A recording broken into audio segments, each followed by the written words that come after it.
नमस्कार, मैं अखिलेश स्वागत करता हूं आपका goal with AK sir YouTube channel पे। आज है 27 अगस्त को करंट अफेयर के कुछ इम्पॉर्टेंट प्रश्नों को आपके साथ डिस्कस करने में आ गया हूं आपके बीच में।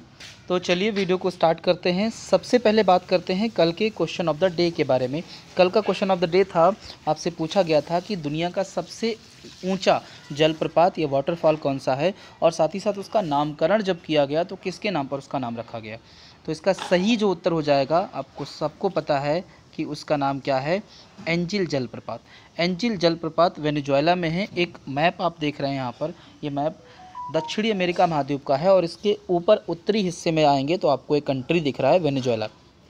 अब वेनेजुएला के आप दक्षिण पूर्व में आएंगे तो आपको एक डॉट दिख रहा होगा। उस डॉट को दर्शाया गया है किस रूप में, एंजिल जलप्रपात के रूप में। तो यही आपका एंजिल जलप्रपात है जो कि वेनेजुएला के दक्षिण पूर्वी हिस्से में स्थित है। अब अगर वेनेजुएला की बात करें तो इसके उत्तर में आप चले आइए तो एक और डॉट दिख रहा होगा जो कि इसकी राजधानी काराकस है। ठीक है, अब इसके नामकरण की बात करें तो एक पायलट थे जिनका नाम था, मैं प्रॉपर तरीके से आपको बता दे रहा हूँ, एक पायलट थे जिनका नाम था जिमी एंजल। जिमी एंजल ने पहली बार इस जलप्रपात के बारे में लोगों को बताया था और इसीलिए उन्हीं के नाम पर इसका नाम जो है वो एंजिल जलप्रपात रखा गया। बाद में इसके नाम को बदलने को लेकर कई बार जो है प्रावधान किए गए, लेकिन फिर उनको जो है टाल दिया गया, इसका नाम नहीं बदला गया है। अब आज के प्रश्नों को शुरू करते हैं। तो आज का पहला जो प्रश्न है उसकी बात करते हैं। दिया हुआ है, RBI की वार्षिक रिपोर्ट 2019-20 के अनुसार 2020-21 में भारत की विकास दर क्या रहने की संभावना है। अब एक पॉइंट आप समझिए, अभी रिसेंटली जो है याद रखो, अभी रिसेंटली RBI की वार्षिक रिपोर्ट 2019-20 क्या कर दी गई है, आपकी जारी हो गई है। ये आपकी रिसेंटली जारी की गई है और इसमें बताया गया है भारत की जो ग्रोथ रेट है 2020-21 में वो -4.5% रहने वाली है। कितनी?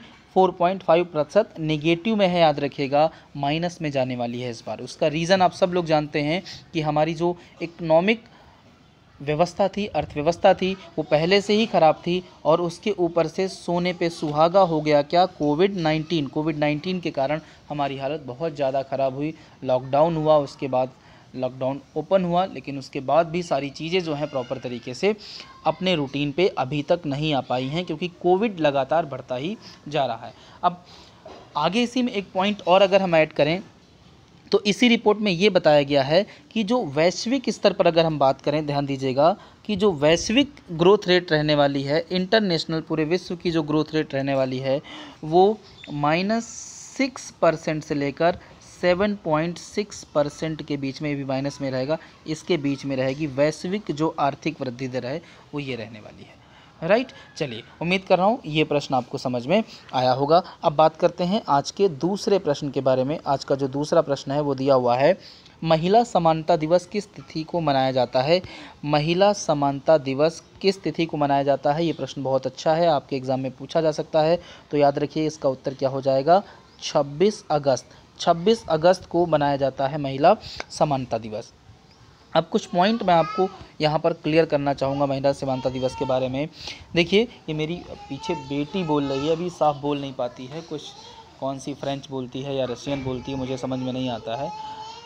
बेटा थोड़ा सा शांत हो जाओ, डैडा पढ़ा रहे हैं। चलिए आ जाते हैं मुद्दे पे। अब ये तो मानने वाली नहीं है, इसको बेटा उधर ले जाओ खिला जाके। हाँ, अब आगे अगर हम बात करें तो इसमें कुछ पॉइंट मैं आपको बताना चाहता हूं जो कि काफ़ी इम्पॉर्टेंट होने वाले हैं आपके लिए। देखिए, पहला पॉइंट ये समझिए आप कि महिलाओं के लिए जो समानता दिवस पहली बार कब मनाया गया था, तो या किसके द्वारा मनाया गया था, तो पहला देश आपका न्यूजीलैंड था जिसने इस दिवस को मनाया था। ठीक है, उसने कब मनाया, डेट क्या थी वो अभी कंफर्म मुझे नहीं है, पहली बार न्यूजीलैंड ने मनाया था। उसके बाद क्या हुआ, उन चीज़ों को हम लोग समझने का यहाँ पर प्रयास करते हैं। देखिए, क्या हुआ था कि अमेरिकी संसद में एक 19वां संशोधन हुआ था और ये 19वां संशोधन हुआ था 26 अगस्त 1920 को। 26 अगस्त 1920 को अमेरिकी संविधान में, माफ़ कीजिएगा, एक संशोधन हुआ और इस संशोधन को जो है अमेरिकी संविधान में 1920 के 19वें संविधान संशोधन के द्वारा महिलाओं को क्या दिया गया था, मतदान का अधिकार दिया गया था। ठीक है, जो 19वां संशोधन हुआ था उसमें महिलाओं को मतदान का अधिकार दिया गया था। ठीक है, बस यही एक रीज़न था। उसकी 26 तारीख को, 26 अगस्त को हमने उठा लिया और उसी 26 अगस्त को हम क्या मनाने लगे, महिला समानता दिवस के रूप में मनाने लगे। और ये किसके द्वारा डिसाइड किया गया था, अमेरिकी कांग्रेस। अमेरिकी कांग्रेस का मतलब है यहाँ पर जैसे हमारे यहाँ पर पार्लियामेंट है वैसे ही वहाँ का जो पार्लियामेंट है उसको क्या बोला जाता है, अमेरिकी कांग्रेस बोला जाता है। तो अमेरिकी कांग्रेस 26 अगस्त को महिला समानता दिवस के रूप में इसको नामित किया था, तब से रेगुलर आपका मनाया जा रहा है। ठीक है, एक लेडी थी, एक वकील थी जिनका नाम था बेल्ला अबजुग। नाम क्या था इनका, मैं लिख रहा हूँ, बेल्ला अबजुग करके इनका नाम था। ये आपकी एक लेडीज़ थी, वकील थी। इन्हीं के प्रयासों से जो है ये ऐसा संभव पाया। अगर हम भारत के संदर्भ में बात करें तो आप याद रखिए कि स्वतंत्रता के बाद, यानी अगर हम बात करें संविधान लागू होने के बाद से महिलाओं को मतदान का अधिकार है, लेकिन पंचायतों और नगर निकाय के चुनाव में उनको खड़ा होने का, उनको जो है चुनाव लड़ने का अधिकार 73वें संविधान संशोधन और 74वें संविधान संशोधन के द्वारा ही राजीव गांधी के प्रयासों से मिल पाया था। ठीक है, चलिए अब बात करते हैं आगे। अगला जो प्रश्न है प्रश्न नंबर 3 दिया हुआ है, हाल में ही कौन से राष्ट्रीय नेत्रदान पखवाड़ा समारोह का आयोजन किया गया, कौन से राष्ट्रीय नेत्रदान पखवाड़ा समारोह का आयोजन किया गया। तो इसका सही उत्तर क्या हो जाएगा, 35वें राष्ट्रीय नेत्रदान पखवाड़ा समारोह का आयोजन रिसेंटली किया गया है। किसके द्वारा किया गया है उस पर अगर हम बात करें तो समझिए, जो हमारा एम्स है दिल्ली वाला जो एम्स है, उसके अलावा हमारी दूसरी जो संस्था है जिसको हम राष्ट्रीय नेत्र बैंक के नाम से जानते हैं, इनके द्वारा इसका आयोजन किया गया। ठीक है, एम्स नई दिल्ली और राष्ट्रीय नेत्र बैंक द्वारा इसका आयोजन किया जा रहा है। ये आयोजन 25 अगस्त से लेकर 8 सितंबर 2020 तक चलेगा। ठीक है, इसका उद्घाटन या इसका जो है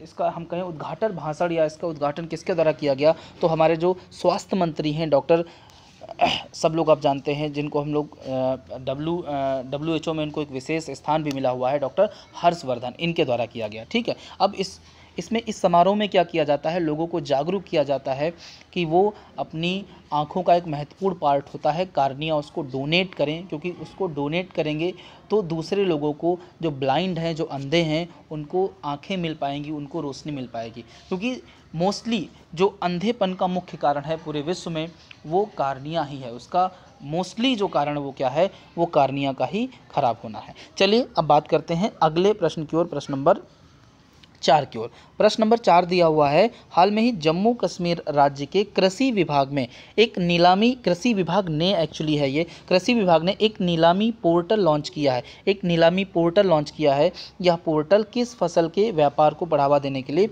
लॉन्च किया गया है। ठीक है, नीलामी पोर्टल लॉन्च किया गया है किसके द्वारा, जम्मू कश्मीर के कृषि विभाग द्वारा। यहाँ पर जम्मू कश्मीर का मैप देख रहे हैं आप, इसी के कृषि विभाग द्वारा एक पोर्टल लॉन्च किया गया है। अब इसका सही उत्तर क्या हो जाएगा, कश्मीरी केसर के व्यापार को बढ़ावा देने के लिए इस पोर्टल को लॉन्च किया गया है। एक पॉइंट मैं आपको और बता देता हूँ, रिसेंटली अभी कश्मीरी केसर को GI टैग भी दिया गया है, यानी जियोग्राफिकल इंडिकेशन या भौगोलिक संकेतक टैग प्रदान किया गया है।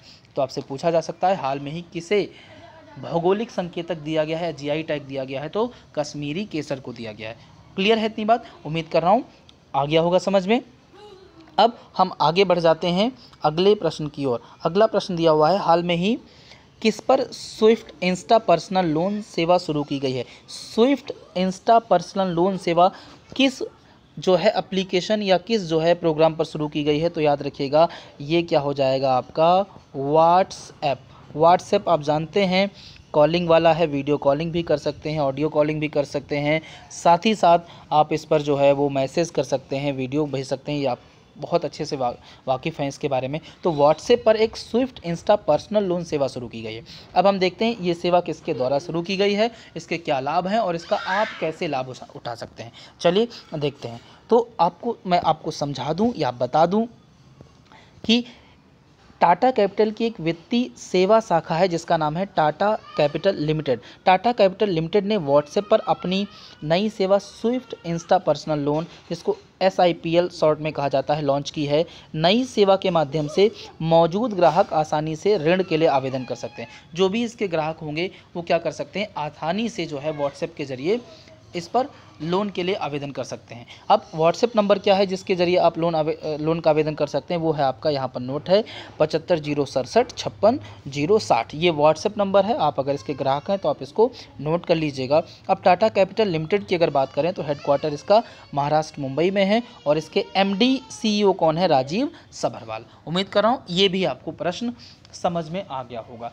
ठीक है, चलिए आगे बढ़ जाते हैं प्रश्न नंबर 6 की ओर। प्रश्न नंबर 6 दिया हुआ है, हाल में ही कैंसर, एक बुक का नाम है, याद रखिएगा ये बुक का नाम है यहाँ से लेकर यहाँ तक, कैंसर गैस्ट्रिक कैंसर पुस्तक किसके द्वारा लॉन्च की गई है। लॉन्च पूछा है तो डॉक्टर जितेंद्र सिंह। डॉक्टर जितेंद्र सिंह जो हैं आप जानते हैं कि मंत्री हैं केंद्र सरकार में, इनके द्वारा इस पुस्तक को लॉन्च किया गया है। और अब इसके संपादन की अगर बात करें कि इसके संपादक कौन हैं, तो याद रखिएगा इसके संपादक हैं डॉक्टर अशोक वैद।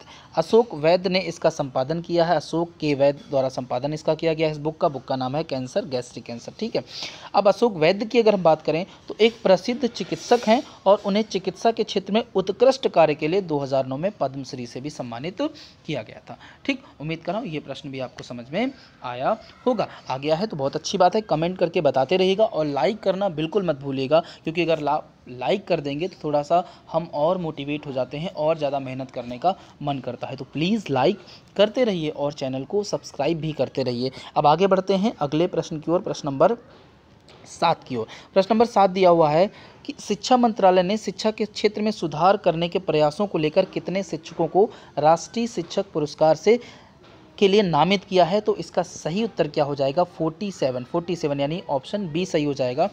47 शिक्षकों को इस बार राष्ट्रीय शिक्षक पुरस्कार दिया जाएगा, जिनमें से कुछ मैं आपको बता भी चुका हूँ इससे पहले करंट अफेयर जब पढ़ाया था। 2 जम्मू कश्मीर के शिक्षक हैं, 1 लद्दाख के हैं, 2 बिहार के हैं। इस प्रकार से कुल आपके 47 शिक्षक हैं जिनको राष्ट्रीय शिक्षक पुरस्कार 2020 से सम्मानित किया जाएगा।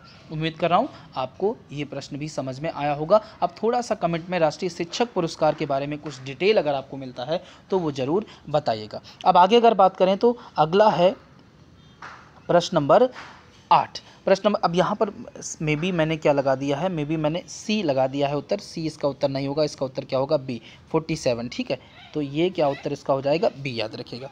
अब अगर हम बात करें प्रश्न नंबर 8 की, तो प्रश्न नंबर 8 दिया हुआ है, निम्न में से किस IIT संस्था ने शिवनादर विश्वविद्यालय के सहयोग से पर्यावरण के अनुकूल लिथियम बैटरी विकसित की है। तो IIT बॉम्बे। बस इसमें इतना ही बात करेंगे। प्रश्न नंबर 9 की अगर बात करें, ये बहुत इंपॉर्टेंट होने वाला है आपके लिए। इसमें जो भी मैं आपको डिटेल दूंगा वो आप याद रखिएगा, नोट कर लीजिएगा।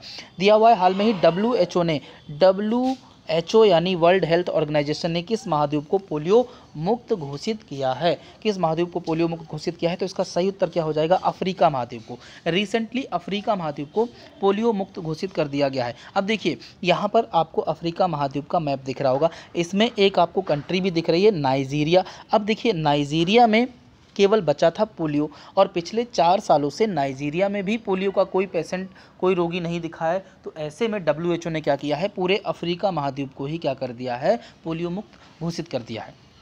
क्लियर इतनी बात। अब एक पॉइंट मैं आपको बता देता हूँ, अब कहाँ कहाँ पर पोलियो बचा हुआ है, क्योंकि कुछ ही देश बचे हैं जहाँ पर पोलियो बचा हुआ है। तो मैं आपको बता दूँ कि केवल 2 कंट्री ऐसे हैं जहाँ पर पोलियो बचा हुआ है, उनमें से एक आपका पाकिस्तान है और दूसरा आपका अफ़गानिस्तान है। ठीक है, पाकिस्तान और अफ़गानिस्तान में पोलियो क्यों बचा हुआ है, रह गया है, उसके पीछे की वजह यह है कि यहाँ पर जब वैक्सीनेशन होने जाता है, टीकाकरण होने जाता है, लोगों को ड्रॉप पिलाई जाती है, स्वास्थ्यकर्मी वहाँ पर जाते हैं तो उन पर हमले किए जाते हैं, उनको मारा जाता है। इवन कभी कभी तो उनको बिल्कुल पूरी तरीके से मार दिया जाता है। तो ऐसे में वहाँ पर वैक्सीनेशन या टीकाकरण या जो पिलाया जाता है ड्रॉप वगैरह वो नहीं हो पा रहा है, इसलिए वहाँ पर अभी भी पोलियो का वायरस जीवित है और लोगों में मौजूद है। ठीक है, तो वहाँ पर बड़ी समस्याएं हैं, बड़ी दिक्कत हैं, कंडीशन बड़ी ख़राब है। कैसे उसको जो है मुक्त किया जाएगा पोलियो से, अब ये WHO जो है वो या वहाँ के देश पर ही, वहाँ के जो निवासी हैं उन पर ही निर्भर करता है। अब अगर बात करेंगे कब जो है अफ्रीका महाद्वीप को पोलियो मुक्त घोषित किया गया है, तो डेट याद रखिएगा 25 अगस्त 2020 को। आज 27 अगस्त है और परसों इसको पोलियो मुक्त घोषित किया गया था। ठीक है, चलिए अब अगर बात करें पोलियो उन्मूलन कार्यक्रम कब शुरू किया गया था WHO द्वारा, तो WHO ने साल 1988 में पोलियो उन्मूलन पहल शुरू की थी। क्लियर इतनी बात। भारत पोलियो मुक्त कब हुआ था, तो याद रखिएगा 27 मार्च 2014 को भारत क्या हो गया था, पोलियो मुक्त हो गया था 27 मार्च 2014 को।